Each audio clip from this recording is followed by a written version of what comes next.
안녕하세요. 반갑습니다. 이랑주입니다. 저는 오랜 기간 동안 대형 쇼핑몰에서 비주얼 머천다이저로 활동을 했었는데요.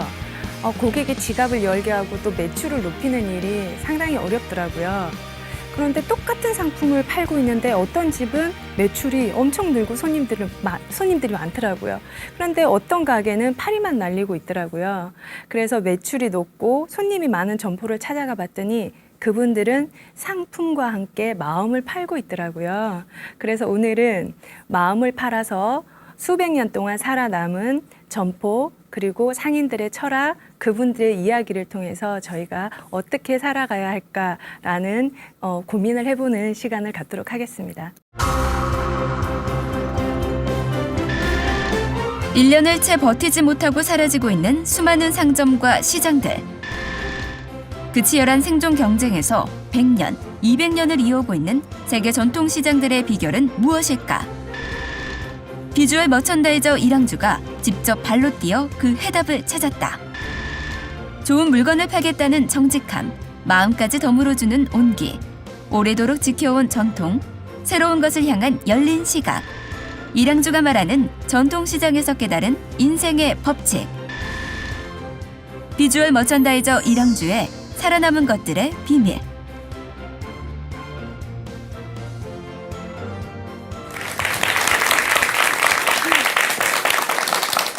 반갑습니다. 안녕하세요. 이랑주입니다. 안녕하세요. 반갑습니다. 저는 비주얼 머천다이저 이랑주입니다. 아마 비주얼 머천다이저가 뭐 하는 일일까 되게 뭐지? 태어나서 처음 들어봤다. 아마 이런 분들도 계실 것 같아요. 쉽게 설명하면 영어로는 뭐 표기가 이렇게 돼요. 근데 제가 쉽게 설명을 해드릴게요. 여기 여자분이 한 분 계시죠? 네. 그 여자분이 아이라인이 없어요. 근데 이 여자분이 아이라인을 어떻게 되죠? 검정색 아이라인 하나 때문에 완전히 다른 사람이 됐죠. 뭐 아이라인만 하고 나온 건 아니겠죠, 그렇죠? 하지만 아이라인이 유독 그녀를 아름답게 하는 것 같아요. 근데 여기 보시면 사과가 하나 있죠. 네, 저는 이 사과에 검정색 아이라인이 아니라 초록색 아이라인을 하나 거졌어요. 오, 완전히 달라졌죠? 네, 사과에 아이라인이 있을 때랑 없을 때랑 완전 분위기가 달라진 거 알 수 있을 거예요. 제가 뭐 하는 사람인지 이제 아시겠죠, 그렇죠? 네, 저는 그래서 제 직업을 상품의 운명을 바꾸는 일이라고 얘기를 해요, 그렇죠? 그 초록색 아이라인 하나로 사과의 운명이 달라졌죠. 저는 93년도부터 대기업이나 명품관, 백화점에서 비주얼 머천다이저로 활동을 했었어요. 근데 2005년도에 제가 우연한 기회에 전통시장을 가게 돼요. 근데 전통시장을 딱 갔는데 정말 할머니들이 아까처럼 먹기도 아까울 것 같은 사과를 막 바닥에 깔아놓고 막 너무 안타깝더라고요. 조금만 다르게 진열하면 훨씬 매출이 높을 텐데 해서 그 할머니들을 도와주는 일을 제가 하기 시작을 했어요. 그래서 처음 전통시장을 갔을 때 이렇게 돼 있었어요. 바닥에 놓고 보통 지금도 이렇게 된 데가 시골 가면 많이 있어요. 근데 제가 할머니들이 돈이 없잖아요. 이제 돈을 한 푼도 안 들이고 이제 진열을 바꿔야 되는데 어떻게 진열했냐면 자, 초록색 비닐봉지 하나로 이렇게 바꿨어요. 그러니까 초록색 풀잎을 살 돈이 없어서 이제 초록색 비닐봉지로 했는데 지금 왼쪽에 있는 바닥에 놓인 홍시를 보시면은 손님이 홍시 한 봉지 주세요 하면 홍시를 이렇게 옮겨 담아야 되죠. 네. 그러면 홍시가 어떻게 돼요? 터지게 되죠. 그렇죠, 그렇죠. 그런데 아까 초록색 비닐을 깔아놓은 데는 어떻게 하면 돼요? 그렇죠. 그럼 홍시가 터질 일이 없죠. 할머니가 너무 좋아하시는 거예요. 본인이 40년 동안 장사했는데 이런 거 할 줄 생각을 못했는데 어떻게 이런 생각을 했냐고. 그렇게 해서 저는 이제 신이 나서 많은 점포를 제가 바꾸게 돼요. 또 다른 점포를 한번 보실게요. 생선이죠. 보통 전통시장 가면 이렇게 진열돼 있죠. 이제 서서히 막 궁금해지기 시작해요. 제가 어떻게 바꿔주셨을지, 그렇죠? 그런데 저는 이 생선이 직선으로 있는 게 조금 이상하더라고요. 그래서 생선을 사선으로 이렇게 바꿨어요. 네, 완전히 달라졌죠. 살아있는 것처럼 보이죠. 물론 살아있진 않지만. 그래서 직선은 고유를 상징하고 사선은 율동을 상징해요. 그래서 그 원리를 알고 그걸 적용했을 뿐인데 매출이 2배, 3배 오르기 시작을 한 거예요. 그래서 저는 이 진열을 바꾸면서 할머니들이 지금처럼 이렇게 좋아하셨어요. 제가 하루 종일 진열하고 나면 길커피 있잖아요. 다방커피 시장에서 파는 거 그거 막 사주시고 하루는 뭐 5잔씩 먹어가지고 배탈이 나기도 하고 막 그렇게 했었는데 제가 명품관이나 백화점에서 느낄 수 없었던 그런 보람과 기쁨 그리고 길커피가 그렇게 맛있더라고요. 할머니들이 마음을 담아서 주신 것 같아요. 그렇게 해서 저는 많은 점포에 진열을 바꾸기 시작을 했어요. 여기 그릇 가게 있죠? 네. 예. 그릇 가게를 제가 요렇게 바꿨어요. 네, 이게 한 장의 그림이 지금 넘어갔죠. 1초 사이에. 아까 비포를 애프터로 바꾸는데 이런 험난한 과정들이 있어요. 아마 우리 주부님들은 이사를 해보셔가지고 그리고 집에서 그릇 정리를 해보셔서 이게 얼마나 힘든지 아실 거예요. 네, 어깨가 빠지는 줄 알았어요. 그래서 다 꺼내고 다시 진열을 하고 그렇게 해서 이 집은 혼수 세트를 팔아서 매출을 또 대박을 일으키게 돼요. 그리고 이제 다음 사진이 또 나왔죠. 이 100년 동안 바뀌지 않는 마음이라는 거는 보통 포목시장을 가보면 어떠세요? 시어머니가 며느리한테 물려주죠. 그 며느리는 또 며느리한테 물려주면 그게 3대가 이어지면 100년이에요. 근데 이 시장은 105년 된 시장이었어요. 근데 진열법이 100년째 똑같대요. 빨간색 옆에 파란색, 빨간색 옆에 파란색 이렇게 진열을 하신 거예요. 근데 제가 보기에는 그렇게 진열하는 것보다 이렇게 진열하는 게 훨씬 더 뭐가 달라진 것 같죠? 한 번 더 볼까요? 자, 비포, 애프터. 근데 이제 우리 어머님들은 빨간색 옆에 파란색, 빨간색 옆에 파란색 이렇게 색깔이 선명하게 보인다고 생각을 하시는데 그 한국의 전통천은 농담이라는 게 아주 중요해요. 그래서 같은 빨간색이라도 밝고 진한 그 그라데이션, 우리 그라데이션이라고 하는데 그 농담에 비교해 볼 수 있는 게 되게 좋아요. 그래서 제가 이렇게 진열을 했어요. 그랬더니 지나가는 손님들이 그래요. 어머, 이 집에 원단 새로 들어왔나 봐. 너무 곱다. 그러니까 이제 어머님이 앞에 건 제가 바꿔드렸어요. 안쪽에서 자기가 뒤에 거를 막 이제 따라서 바꾸기 시작해. 그렇게 해서 이 점포가 완성이 됐어요. 2주 뒤에 제가 갔을 때 저는 이 100년 된 진열법을 하루아침에 바꾸기는 힘들다. 원상태로 돌아갔을 것이라고 생각을 했어요. 근데 제가 딱 갔을 때 이 집만 진열이 돼 있는 게 아니고 그 옆집, 그 골목 전체가 바뀌어 있는 거예요. 진열이라는 아주 작은 재주가 한 가게를 바꾸고 한 꿀목을 바꾸고 한 시장을 바꿀 수 있다는 데 대해서 제가 엄청나게 큰 감동을 받기 시작을 했어요. 진짜 이 일이 내가 할 일이다 생각을 하고 더 열심히 또 일을 하게 됐죠. 자, 여기 이불 이제 막 궁금하시죠?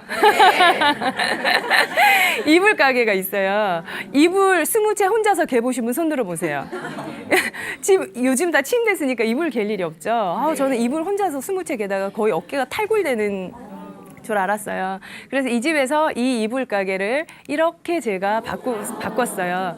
인테리어 안 바꿨어요. 뭐만 바꿨죠? 그렇죠. 위치만 바꾼 거예요. 이 사장님도 나름 원칙이 있기는 있었어요. 어떤 원칙이었냐면 동그란 베개인지 네모난 베개인지 동그란 베개. 사장님도 진열 원칙이 있었어요. 근데 저는 색상의 농도, 색상의 파장을 맞춰서 진열을 해줬어요. 제가 그날 너무 힘든 거예요. 이불을 한 20채를 개고 집에 돌아갔어요. 그래서 저희 남편한테 여보, 나 오늘 시장 가서 이렇게 바꿔서 너무 잘했지? 칭찬받으려고. 그랬더니 저희 남편이 하는 말이 집에 이불이나 좀 이렇게 해봐. 이불 못 갭니다. 이불 개려면 피곤해요. 밖에서 이불 개고 생선 진열하고 그렇죠. 그러고 오면 녹초가 되는데 그 남자랑 제가 모험을 강행하기 시작해요. 제가 지난 7년간 한국의 전통시장이 1,600개인데 800여 개를 방문했어요. 그래서 이런 많은 진열을 여러 업종별로 해줬는데 저는 제가 이렇게 열심히 하면 한국 시장이 다시 살아날 줄 알았어요.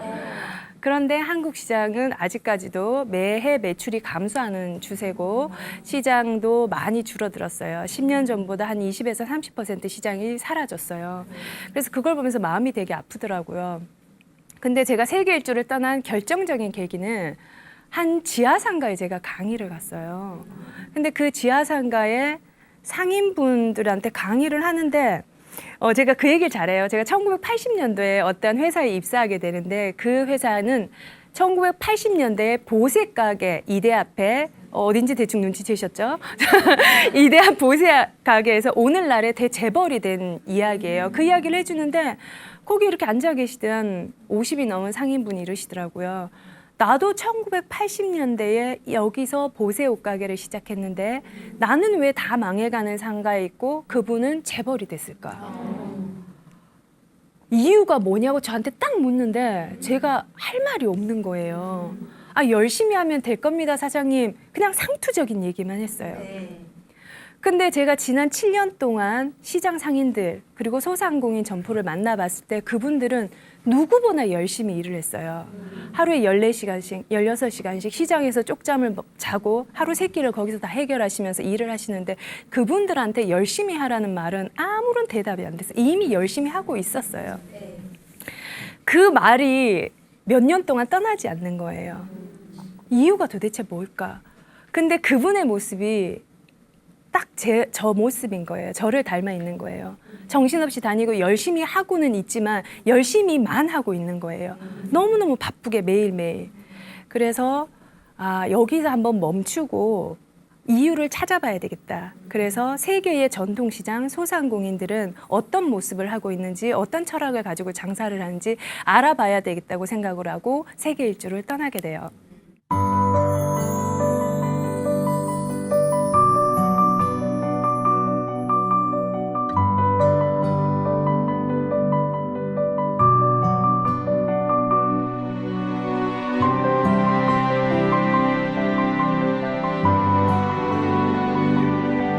자, 누나 또 시장가.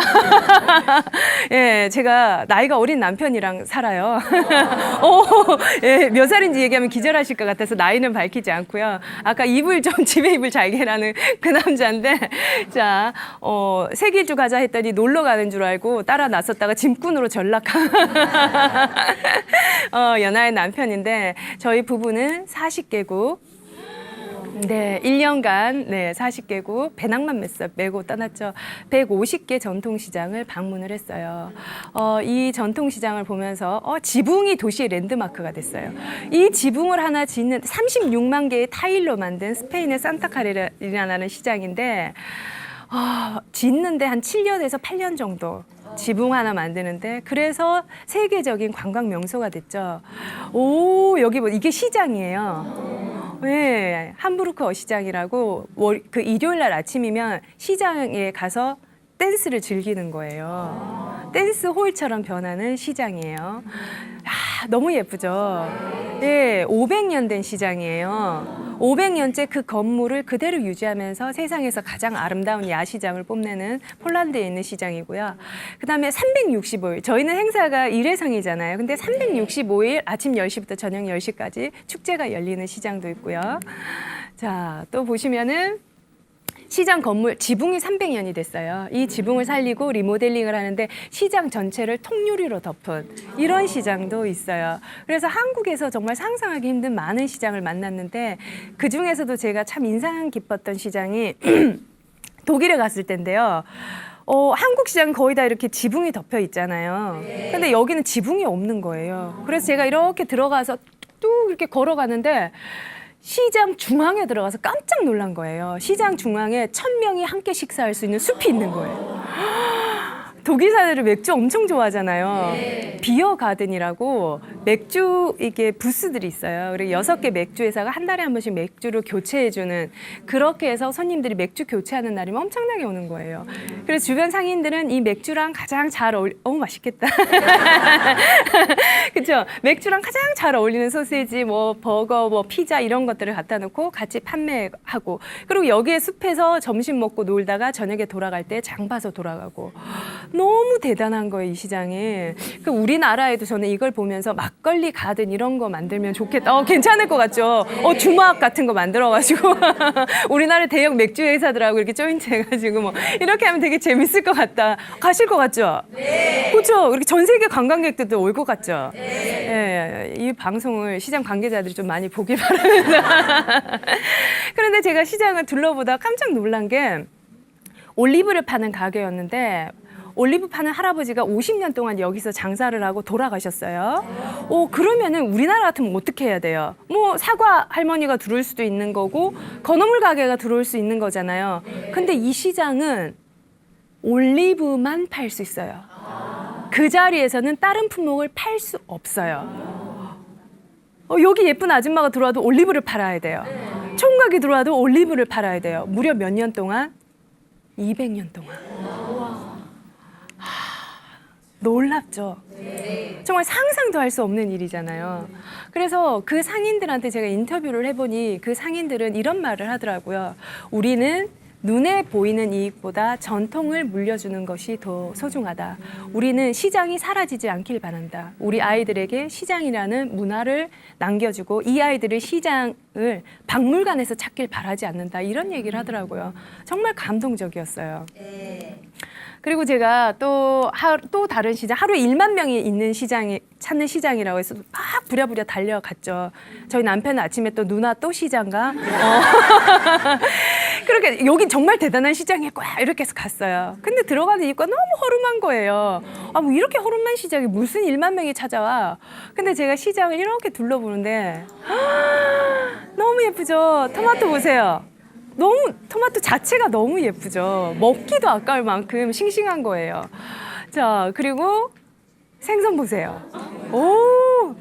근데 너무 재밌었던 게, 아는 생선 나왔어요? 네. 이 생선이 진열돼 있는데 뒤쪽을 자세히 보니까 낚싯대가 이렇게 드리워진 거예요. 그리고 그림이 있어요. 보니까 우리 집 근처 바다에서 내가 낚시로 직접 잡은 생선만 판매하는 거예요. 아까 토마토도 자기가 직접 키운 토마토. 여기에 있는 200여 개의 모든 점포들은 자기가 직접 기르거나 자기가 직접 재배하거나 자기가 직접 만든 것만 팔 수 있는 시장이에요. 놀랍죠? 유일무이한 시장이잖아요. 다른 상품으로 대체될 수 없는 직접 만든 제품들만 판매할 수 있는 시장이었어요. 무려 몇 년 동안? 150년 동안. 정말 놀랍죠? 이 상인들은 이렇게 얘기하더라고요. 시장 앞으로 대형 쇼핑몰은 인터넷이나 온라인 홈쇼핑으로 대체될 것이다. 그런데 우리는 대체될 수 없는 상품 그리고 대체될 수 없는 사람 이 사람과 사람이 만나는 커뮤니티 중심지로 시장이 살아남을 거다. 이런 얘기를 하더라고요. 우리의 경쟁자는 마트가 아니다. 마트보다 우리는 훨씬 훌륭한 상품을 팔고 있는데 마트 따위가 어떻게 경쟁이 돼? 이런 얘기를 모든 분들이 하시더라고요. 그만큼 자기 제품에 대한 프라이드가 강하고 자긍심이 강하더라고요. 그리고 여기는 또 요리책도 있어요. 버로우 마켓 요리책이라고 직접 재배한 물건들을 어떻게 요리하면 가장 맛있는지를 알려주는 요리책도 서점에서 팔고 있어요. 그런 요리책 있으면 사실 거죠? 제가 하나 만들어 봐야 되겠어요. 그리고 여기에 있는 시장은 또 되게 감동적인 시장이었는데요. 핀란드에 있는 시장이었어요. 근데 시장의 모토가 엄마가 자식에게 주고 싶은 것만 파는 시장이었어요. 여기 엄마들 많이 오셨죠? 정말 그런 시장 그냥 갈 것 같죠? 그럼 얼마나 그 시장의 제품이 훌륭하다는 거겠어요. 그래서 시장을 쭉 둘러보는데 이제 엄마들이 다 나와서 뭐 팔아요. 근데 제가 블루베리를 사려고 했었어요. 그래 보통 한 통에 10,000원씩 하더라고요. 블루베리를 옆집에서 10,000원 해요. 이쪽 집 와가지고 옆집에서 10,000원 하는데 9,800원 해주세요. 이러니까 씩 웃으면서 안 깎아줘요. 10원도 안 깎아줘요. 인심 야박하네 이랬어요. 아니 한국 같으면 덤도 주고 막 이렇게 할 텐데. 그랬는데 그 상인들에게 물어보니까 이분들은 가격 따위와 경쟁하지 않는데요. 자기는 정말 훌륭한 제품, 정직한 제품만 갖다 놓기 때문에 정직한 가격을 받는다는 거예요. 그래서 그 시장에 있는 모든 블루베리가 가격이 똑같아요. 담합한 것도 아닌데 산지에서 농부가 정직하게 유기농으로 만든 걸 갖다가 파니까 가격도 똑같을 수밖에 없는 거예요. 그래서 우리는 옆집과 경쟁하지 않습니다. 우리는 오직 스스로와의 정직함과 경쟁할 뿐입니다. 이런 철학을 가지고 장사를 하고 있더라고요. 정말 놀라겠죠? 정말 감동받았어요. 이게 남다른 철학이 있어야만 100년, 200년 살아남을 수 있구나. 근데 그거는 기교와 테크닉이 아니라는 거죠.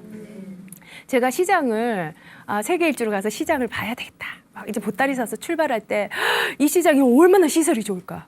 얼마나 인테리어가 멋있을까? 얼마나 진열이 잘 돼 있을까? 마케팅도 죽일 거야. 홍보도 배워올 거야. 막 이런 포부를 가지고 갔었어요. 처음에는 그거 위주로 봤어요. 시설 위주로, 형태 위주로 많은 시장을 봤어요. 그런데 제가 시장을 쭉 둘러보고 6개월이 지나서 살아남은 200년, 300년, 500년 된 시장들을 쭉 이렇게 깊숙이 들여다보니까 그 시장은 시장의 본질을 가장 잘 지킨 시장들이 살아남았어요. 시장이라는 게 우리가 그렇잖아요. 옛날에 우리 집에서 상추를 키우다가 상추가 우리 가족들이랑 먹고 남았어. 내다 팔아야지. 그 내다 팔기 시작하면서 시장이 형성된 거예요. 그걸 아직까지, 그때의 마음을 아직까지 지키고 있는 사람들. 내가 파는 상품이 다른 사람에게 어떤 영향을 미칠 것인가를 고민을 하는 사람들이 시장을 이어오더라고요. 내가 파는 상품이 아이들이 먹고 해가 될 수 있다면은 거기에다가 농약이라든지 색소를 넣을 수가 없다는 거죠. 그 기본을 지키는 거. 그게 살아남는 점포들의 가장 핵심이었던 것 같아요. 우리 삶도 그런 것 같아요. 기본을 지키는 거. 우리가 기본 지키는 거 뭐 쉽지. 말이 쉽잖아요. 말이 쉬운데 그게 지키기가 힘든 게 기본을 지킨다는 말인 것 같아요. 그래서 저는 본질.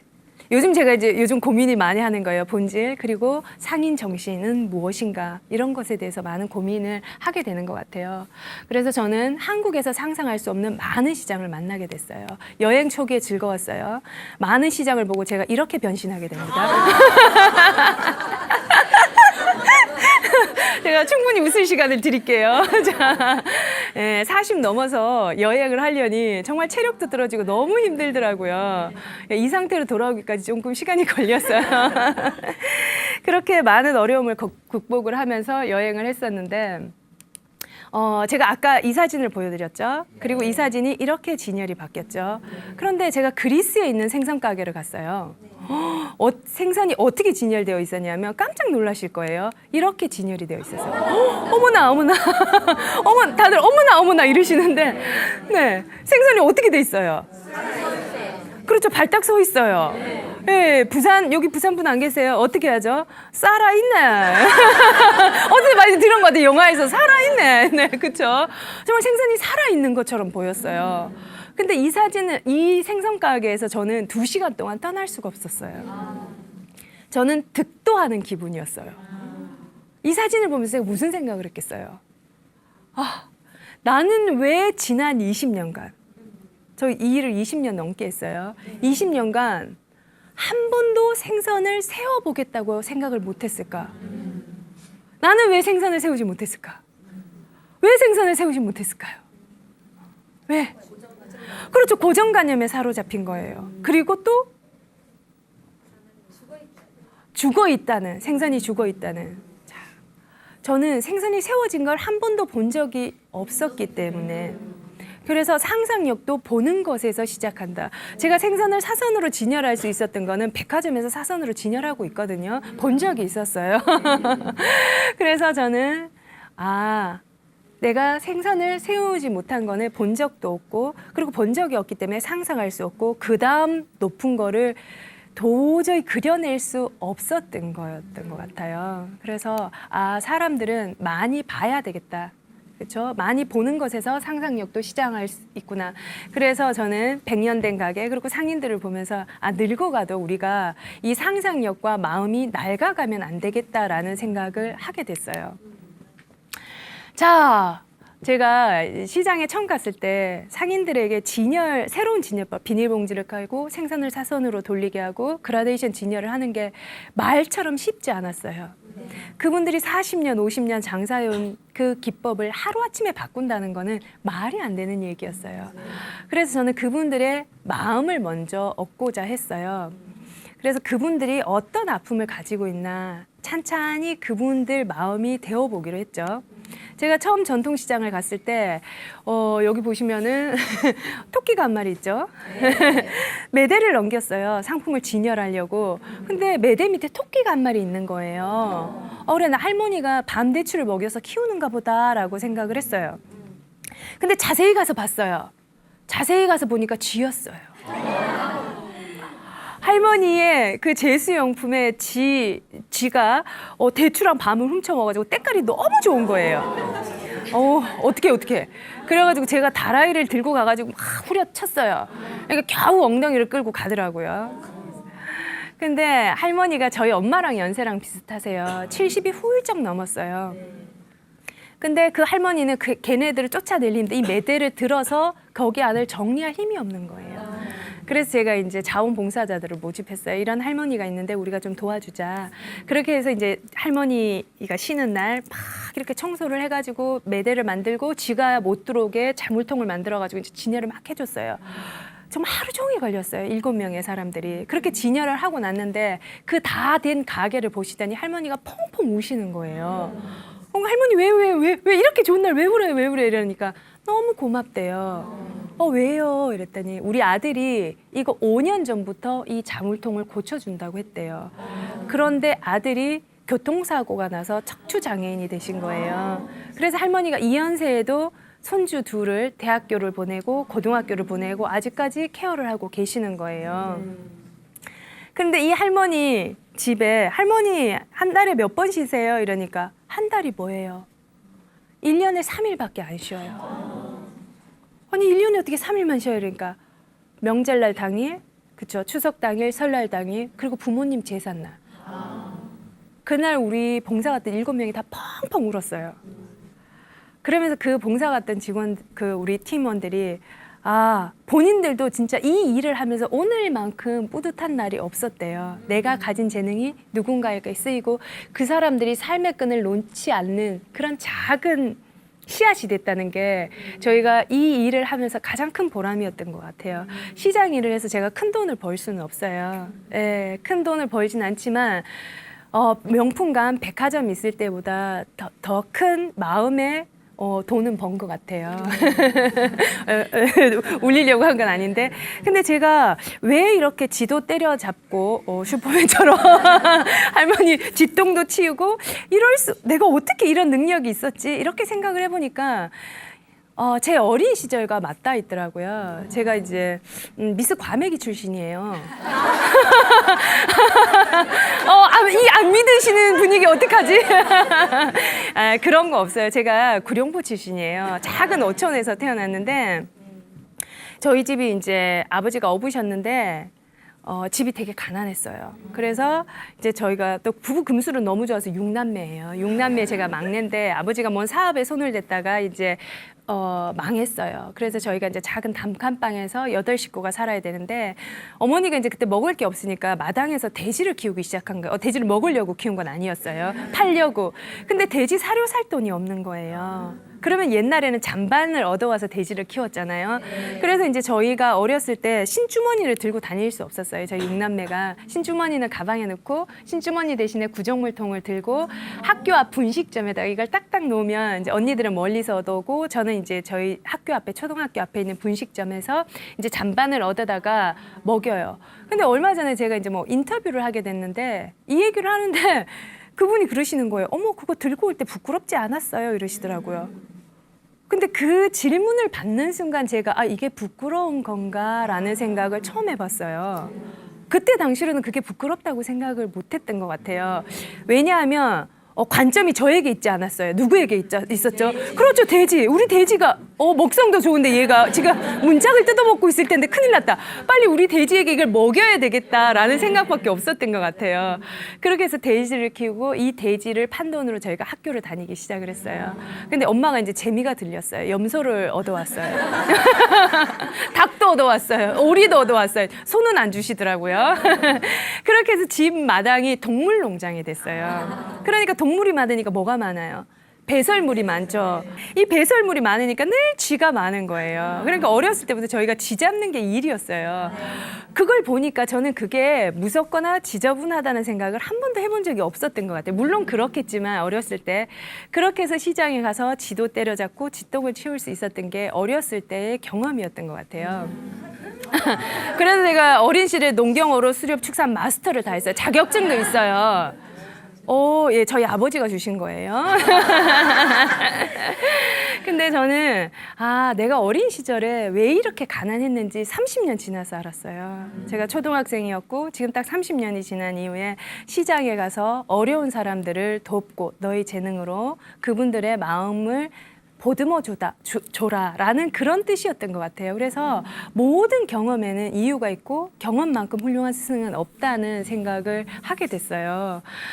그래서 지금 나 왜 이렇게 사는 게 힘들지? 나는 왜 이렇게 힘들지? 나만 힘든가? 하는 많은 젊은 분들이 있으실 거예요. 그런데 그거는 결국은 누군가가 나에게 멋진 스토리를 만들어주기 위한 하나의 기회라고 생각을 해주시면은 저는 훨씬 더 인생이 즐거울 것 같아요. 저도 돼지 구정물통 들고 가면서 즐거웠던 것 같아요. 지금 생각해 보면은. 그래서 경험은 본인이 한 경험은 사람의 마음을 얻고 세상을 움직이는 힘이에요. 제가 얼마 전에 TV 프로그램을 하나 보는데 지금은 이제 폐지된 프로그램이에요. 근데 이제 차인표 씨랑 리차드 용재 오닐이라는 분이 이제 해변을 걷고 있었어요. 바닷가 해변이었는데 해녀 세 분이 이렇게 이제 뭐 미역도 따듬고 전복도 손질하고 계셨는데 이 해녀분이 이제 차인표를 발견했어. TV에서만 보다가. 그러니까 이 할머니가 어때요? 차인표 너무 잘생겼어. 이제 난리가 난 거예요. 근데 할머니 딱 봤는데 태어나서 처음 본 애가 있어. 그분이 누구예요?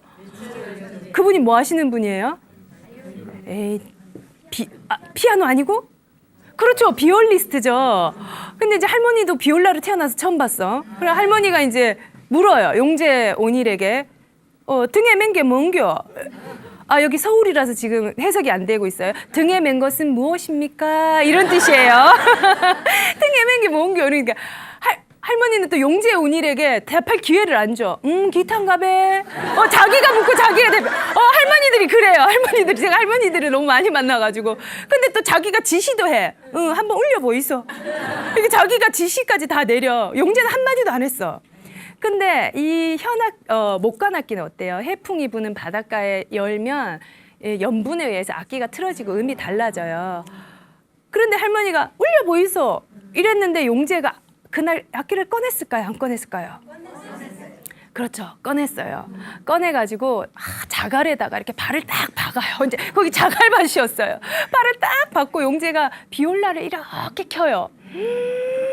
그날 나왔던 음악이 그 유명한 섬지바이어예요. 막 울리는데 그런데 할머니가 그 음악을 들어요, 안 들어요? 그렇죠. 여러분들의 상상들 안 들어요. 할머니는 누구에게 관심 있어요? 그렇죠. 차인표에게 관심 있어요. 인표에게 이제 해삼을 썰어서 먹이고 있어요. 용재 음악이 나오는데 제가 막 답답한 거예요. 할머니 좀 비싼 음악을 들어야 될 텐데. 근데 음악이 중반쯤 흘러요. 막 구슬프게 흐르는데 해삼을 따듬던 할머니가 손을 내려놓고 용재를 빤히 쳐다봐요. 근데 갑자기 할머니 눈에 눈물이 주르르 흐르는 거예요. 근데 할머니가 자기도 모르게 흐르는 눈물을 닦으면서 아이고 내 눈에서 와 눈물이 나나. 저는 아직까지도 그 장면을 생각하면 눈물이 나요. 정말 펑펑 울었어요. 시골에서 오늘도 오징어를 말리는 팔순 어머니의 얼굴이 오버랩이 됐어요. 우리 어머니들이 이렇게 열심히 사는구나. 근데 그날 제가 느낀 거는 전문가란 비올라가 뭔지도 모르는 사람에게 그것으로 인해서 감동을 줄 수 있어야 된다는 거죠. 비주얼 머천다이저가 뭐 하는 사람인지 몰라도 돼요. 시장 할머니들은. 그냥 그것으로 인해서 감동을 주면 돼요. 그날 제가 이런 생각을 했어요. 20년 경력에 사람을 향한 온기가 없으면 그거는 단순 기능인이다. 우리는 모두 전문가라고 하면서 기능인으로 살고 있지 않았나. 저도 지금까지 그랬던 것 같아요. 여행을 가기 전 저는 테크닉 위주의 고객이 어떻게 지갑을 열게 하는 그런 사람으로 살았던 것 같아요. 근데 여행을 다녀오면서 저는 전문가가 어떤 사람인가, 그리고 어떤 전문가가 앞으로 되어야 되는가, 그리고 그 마음에 온기가 없으면 어떻게 되는가라는 걸 알게 됐어요. 제가 여행을 하면서 여기 시금치가 보이죠? 네. 시금치가 어떻게 진열이 돼 있어요? 그렇죠. 이제 세워져 있죠. 네. 밑에 뭐가 있을까요? 흙? 이제 온기가 조금씩 들어가기 시작을 했어. 물이 들어 있어요. 근데 이 상인분이 그래요. 손님이 가져갈 때까지 싱싱하게 살아있는 시금치를 전해주고 싶대요. 온기가 없으면 그냥 한 단씩 재가지고 집에 와서 따듬어 보면 반이 마른 잎사귀예요. 시든 잎사귀예요. 그런데 마음에 온기가 있으면 고객 입장에서 생각을 하는 거예요. 여기 딸기 가게가 있죠. 딸기 꼭지가 어떻게 돼 있어요? 위로 올라가 있어요. 딸기 꼭지가 또 섰어요. 그건 아니고요. 딸기 꼭지가 길어요. 왜 이렇게 길게 잘라놨냐고 얘기를 했어요.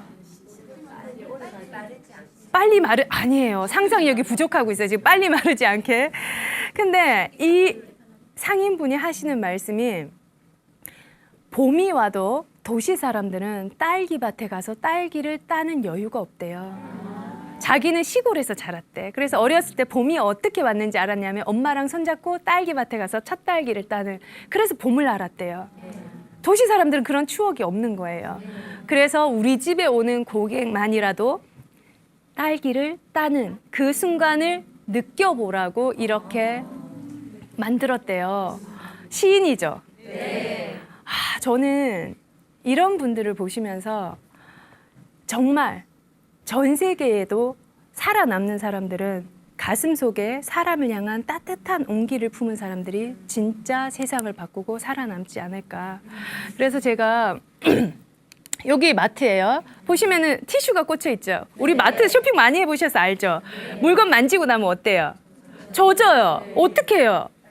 닦아야 되죠. 근데 여기 뉴질랜드에 있는 슈퍼마켓 휴지를 뒀더라고요. 우리나라는 어때요? 자, 우리나라에는 이렇게 돼 있죠. 이분이 생선을 만지고 어떻게 됐을까요? 어디에 닦았을까요? 설마 자기 옷에다가. 그런데 이분은 어디에 닦고 갔냐면 비닐에다 닦았어요. 다음 사람이 다 묻겠죠. 저는 마트의 직원이라면은, 마트의 직원이 정말 온기 품은 전문가라면 이거를 캐치를 했을 거라고 생각해요. 휴지를 갖다 놨을 거라고 생각을 해요. 그래서 저는 오늘 하나의 메시지, 다 여기에 전문가예요. 가정에서 주부도 전문가죠. 가정을 잘 이끌어간 전문가. 여기 계신 젊은 분들은 아마 어떤 전문가로든 성장을 할 거예요. 그래서 그 전문가로 성장을 할 때 사람을 생각하는, 가슴에 온기를 품은 전문가가 된다면 아마 오랫동안 사랑받고 오랫동안 살아남고, 또 살아남는 것보다 더 중요한 거는 우리가 무엇을 남기며 살 것인가인 것 같아요. 그래서 저는 이제 세 가지로 압축을 해주면, 아까 자기만의 각도를 갖는 거. 세상의 속도에 휩쓸리지 마세요. 자기만의 각도를 가지고, 그리고 많은 경험을 하고, 그 경험을 누구를 위해서 쓰라? 그렇죠. 나의 도움을 필요로 하는, 나의 재능을 필요로 하는 곳에서 쓰면은 여러분들은 진정한 전문가로 오랫동안 고객의 마음을 얻는 사람들이 될 수 있을 것 같습니다. 강사님도 지금까지 성장 습관이라는 게 있을 텐데요. 날마다 성장하기 위한 습관을 지금의 이제 청년들에게 얘기해 주신다면 어떤 것들이 있는지 궁금합니다. 저는 청년들에게 하고 싶은 말은 성장 습관에서 단골집을 만들지 말아요. 그러니까 청년일 때 단골집 가면 편하잖아요. 편하면은 새로운 생각을 못 하게 돼요. 비평이라는, 우리가 새로운 데 가보면 비평이라는 게 생겨요. 그래서 우리가 그냥 커피숍 가면 어때요? 아메리카노 이러면 안 되는 거예요. 늘 먹던 거 말고 그림에 그려져 있는 거, 신상품, 이름도 어려운 거, 뭐 하얀 눈이 내린 카페라떼 뭐 이런 거. 하얀 눈이 어떻게 내렸는지 궁금하잖아요. 그렇죠? 뭐 벚꽃 피는 라떼라든지 이런 게 있어요. 가보면 그런 걸 먹어보세요. 그런 걸 먹어봐야 새로운 경험을 하고, 내가 벚꽃 라떼를 만들면 이딴 식으로 안 만들겠어. 뭐 이런 생각을 하게 되면서 자신의 세포가 발전이 돼요. 그러면서 자신만의 각도를 가지게 되고 새로운 경험을 하게 되는 거예요. 그래서 저는 단골집을 만들고 늘 새로운 곳에 가고, 같은 곳을 가더라도 새로운 것을 먹으라고 얘기를 해드리고 싶어요. 네. 네. 요즘 젊은 그 남녀노소 누구나가 다 이제 스펙 쌓기라든지 네. 아니면 외모 가꾸기로 계속 이렇게 치중하고 있는데 네. 강의 들어보니까 위치가 가장 중요한 것 같아요. 그러니까 네. 그런 외모나 스펙 쌓기 하는 젊은 사람들에게 혹시 해주고 싶은 이야기 있으시면은 부탁드리겠습니다. 저는 무스펙이에요. 머리에 바른 무스펙 아니고 스펙이 없다는 건데 제 얘기를 잠깐 해드리면 제가 여상을 나왔어요. 구룡포에서 여상을 나오고 주산이 안 되는 치명적인 단점이 있어가지고 주산이 뭔지 모르시죠? 박물관에 있는 거예요. 주산을 못해가지고 은행에 취직이 잘 돼서 전문대를 들어갔어요. 그리고 이제 전문대를 졸업하고 이제 취직을 했죠. 그리고 야간 대학을 다녔어요. 그래서 야간 대학을 다니고 졸업해 보니 일을 하다 보니까 이 부분에 더 공부가 더 필요할 것 같아서 30살에 석사를 들어갔어요. 그리고 37에 박사를 받았어요. 그러니까 저는 스펙을 쌓기 전에 일을 해보라고 얘기해주고 싶어요. 이 일을 하고 난 다음에 그 일을 하면서 내가 부족한 부분을 공부를 하는 거지 스펙 자체를 위해서 공부를 하는 거는 정말 무의미한 일이에요. 저도 저희 회사에 많은 직원을 뽑아보지만 저희는 일체 이력서 없어요. 그냥 밥 먹어봐요, 같이. 밥 먹고 차 마시고 같이 다니다가 그 친구가 아버지가 뭐 하는지 어느 학교를 나왔는지 아무 정보도 없어요. 어디 사는지도 몰라요. 그냥 사람 됨됨이에요. 만나보면 그 사람한테 느낄 수 있는 에너지가 있잖아요. 저희 즐거운 에너지. 그걸 보고 저는 직원을 뽑는데 그래서 앞으로는 다들 그 정도 스펙은 하니까 남들이 가지 않는 길 그리고 현장 경험. 그래서 제가 늘 하는 말이 기적은 발끝에서 이루어진다. 현장을 가세요. 청년들에게 제가 제일 해주고 싶은 말은 일하세요. 그냥 일하다 보면 스펙은 저절로 쌓여요. 남들이 쌓지 않는 현장 경험의 스펙이 쌓이게 되니까 그래서 발을 많이 움직이고 그리고 구두 말고 운동화 신고 다니세요. 이렇게 질문 받아봤고요. 저는 마지막으로 딱 한 가지 얘기하고 싶어요. 정리를 하면 자, 기적은 발끝에서 시작된다. 그리고 그 마음에 온기가 있으면은 세상 모든 것들이 나에게 좋은 에너지를 줄 거다. 저는 그렇게 생각을 하거든요. 그래서 오늘 하루 따뜻한 그런 여러분들이 서로 따뜻한 사람들이 되었으면 좋겠습니다. 감사합니다.